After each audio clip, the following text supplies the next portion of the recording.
જ્યારે paver block કોઈ ખાનગી ફાર્મ હાઉસમાં નાખવામાં આવે, એનું 5 લાખનું બિલ કોર્પોરેશનમાં આવે, એવી વાત પ્રેસ કોન્ફરન્સમાં કરવામાં આવી હતી.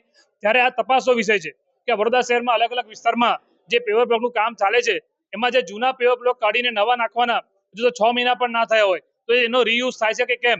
અને મોટાભાગે તમે જુઓ કે પેવર બ્લોકનું કામ પણ બીજેપીના જે મળતિયાઓ છે એ ડાયરેક્ટલી ઇનડાયરેક્ટલી આમાં જે સબ કોન્ટ્રાક્ટ ચલાવતા હોય છે, એવી વાત પણ અમને જાણવા મળી છે. ત્યારે પેવર બ્લોકનું વડોદરા શહેરમાં કૌભાંડ થતું હોય એવું મારું માનવું છે.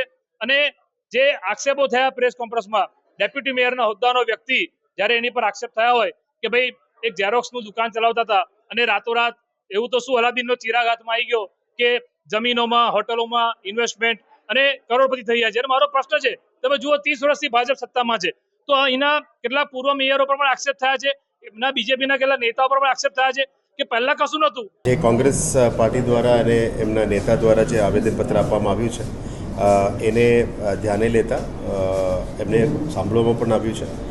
એમની વાતોમાં કેટલી